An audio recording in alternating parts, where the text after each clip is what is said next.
Hello guys, bersama saya lagi dalam Orang Apa Channel dalam segmen Suara Orang Kampung. Alright, so hari ini sahabat-sahabat semua, saya ingin memberikan update terkini ya apabila Datuk Seri membuat lawatan ke luar negara di dalam negara Filipina.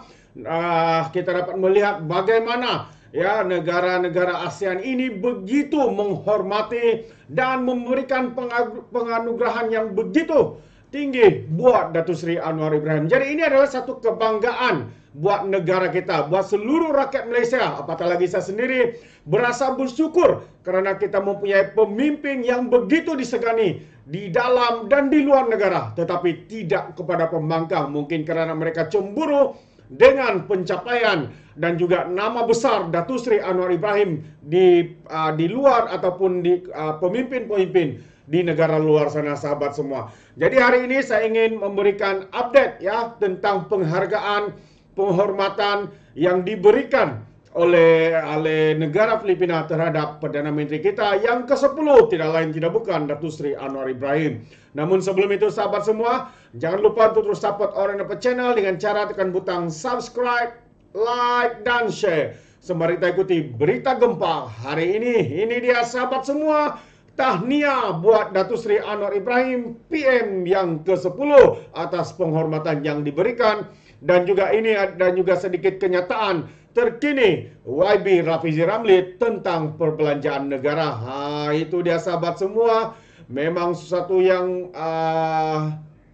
mengejutkan, tetapi inilah realitinya. Betapa pemimpin-pemimpin di luar di negara lain begitu menghormati dan mengkagumi Datuk Seri Anwar Ibrahim sehingga kan beliau dianugerahkan ijazah kehormat.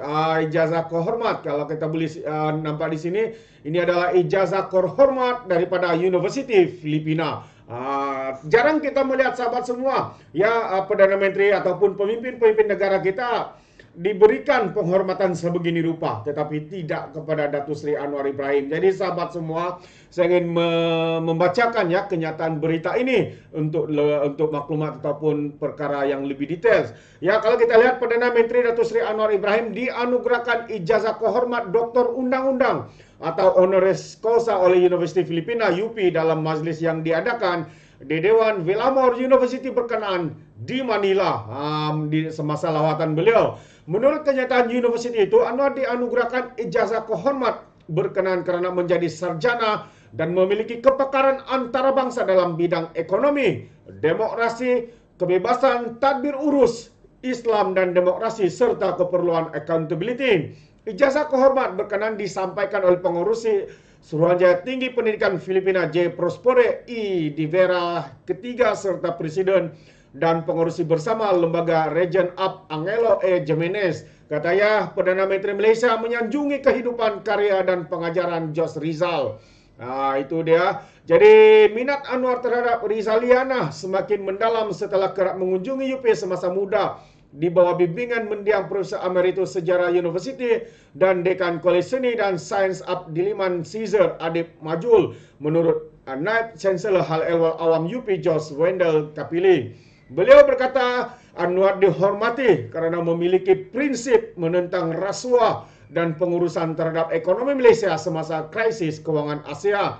Anwar tiba di Manila semalam untuk lawatan rasmi, 2 hari yang merupakan lawatan rasmi kelimanya ke negara ASEAN sejak dilantik sebagai Perdana Menteri akhir tahun lepas. Sebaik tiba, beliau diberi sambutan oleh Presiden Filipina Ferdinand Marcos Jr. di Istana Malacanang. Kapili turut berkata, usaha Anwar telah menyelamatkan ekonomi Malaysia ketika krisis kewangan Asia 1997 dan menerima pujian termasuk ASEAN of Year daripada Newsweek International.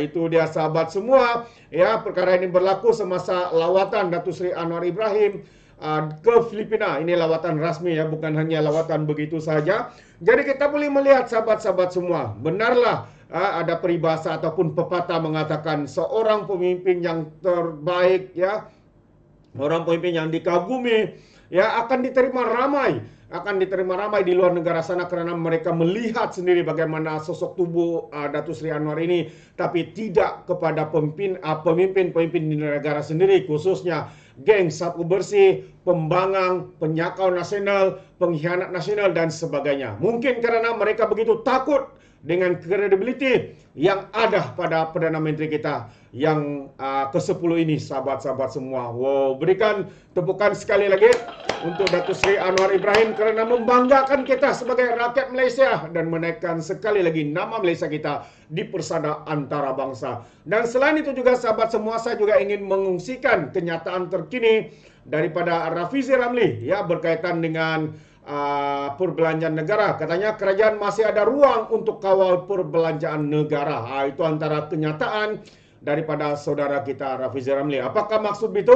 Jadi saya ingin memberikan ataupun bersama-sama mendengar kenyataan ini sahabat semua. Kerajaan masih ada ruang untuk mengawal perbelanjaan negara katanya, terutama perbelanjaan pembinaan supaya lebih berhemah dan lebih tepat dengan perancangan secara tidak langsung membantu kerajaan daripada segi keperluan hasil yang lebih baik. Menteri Ekonomi Rafizi Ramli berkata sekiranya mampu mengawal pelaksanaan sebuah projek yang diluluskan dengan baik dan memastikan projek tersebut dilakukan dengan perbelanjaan yang telah diperuntukkan tanpa kenaikan kos dari setahun ke setahun, keperluan untuk berbelanja makin berkurangan. Tambah lagi, bila keperluan itu kurang, projek berjalan baik dan tiada kelewatan. Oleh kerana kita berada dalam kedudukan defisit perbelanjaan, kuranglah keperluan peruntukan dan kurang berhutang. Justru katanya bagi tempoh 12 ke 15 bulan ini tiada keperluan untuk pengenalan cukai baru, cukai barangan dan perkhidmatan GST dan sebagainya. Kita mengatur pelaksanaan projek dengan lebih baik. Itu akan membantu menambah hasil kerajaan katanya kepada pemerintah selepas menyampaikan ucap tama pada HSBC Asian Business Forum di Kuala Lumpur. Jadi sahabat semua, kalau kita lihat kerajaan-kerajaan sebelum ini, khususnya Perikatan Nasional, mereka begitu berbangga mengatakan tentang perbelanjaan itu, perbelanjaan ini, tetapi hari ini ternyata sahabat semua, SPRM sedang giat melakukan siasatan kerana dikatakan ada salah guna kuasa, tender terus, ketirisan, hanya koroni-koroni pula yang menjadi kaya raya. Itu dia. Jadi selain itu Rafizi berkata, kerajaan harus melihat GST sebagai mekanisme penghutan cukai yang lebih baik, bukan mekanisme untuk kerajaan menguti cukai lebih banyak. Beliau berkata di negara lain apabila gaji rakyat sudah mencapai satu tahap yang majoriti rakyat akan membayar cukai katanya. Cuma daripada kutipan proses untuk mendapatkan cukai ini, ia lebih cerewet teliti kerana ia melibatkan proses yang lebih panjang. Secara perbandingan, kaedah kutipan cukai pendapatan ini lebih sukar berbanding GST kerana GST diikuti oleh peniaga bagi pihak kerajaan. Jadi ia tidak perlu taksiran dan sebagainya katanya. Di negara-negara majoriti, rakyat yang bergaji tinggi dan membayar cukai apabila kerajaan menukar daripada cukai pendapatan kepada GST. Rafizi berkata, kadar cukai pendapatan akan dikurangkan kerana perolehan GST bukan untuk mengutip cukai tambahan, tapi kerana ia adalah kaedah yang lebih baik untuk mengutip cukai. Tambahlah, kita perlu sampai ke peringkat itu. Pendapatan rakyat lebih baik terlebih dahulu sebelum melaksanakan GST. Saya setuju dengan kenyataan ini. Ya, sebenarnya GST ini bagus, tapi tempo ataupun timing masa kalau pelaksanaan GST sebelum ini bukanlah masa yang sesuai. Kerana ia apabila kita sudah melihat sendiri, kita merasa sendiri pelaksanaan GST ini apabila dilaksanakan pada tempo yang salah dengan kadar pendapatan negara yang tidak tinggi, ia memberikan kesan kepada rakyat kerana yang membayar cukai itu adalah direct rakyat di luar sana. Jadi membuatkan kuasa beli, harga barang meningkat dan sebagainya.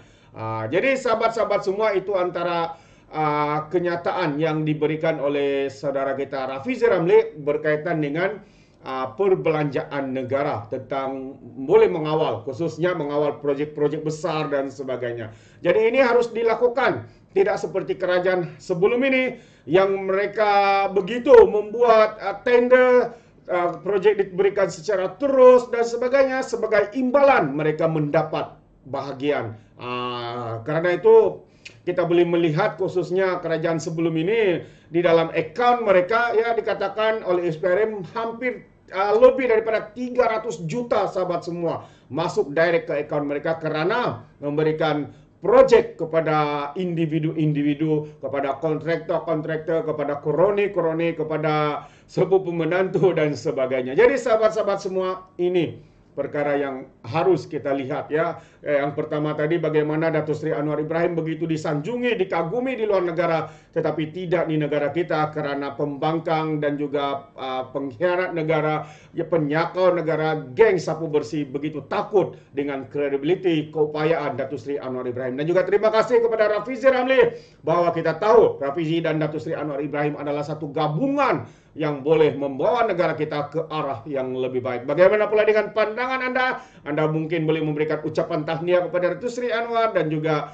kenyataan daripada Rafizi Ramli ini. Anda boleh berikan komen dalam ruangan komen, dan sekaligus izinkan saya untuk mengundurkan diri seperti biasa. Peribahasa mengatakan, tapapun kangkap 2 ton keinginan. Dalam bahasa Melayanya, tepuk dada, tanya selera. Sekian saya daripada Oren Apa Channel. Saya kita berjumpa lagi untuk info dan update yang seterusnya. Sekian, bye-bye.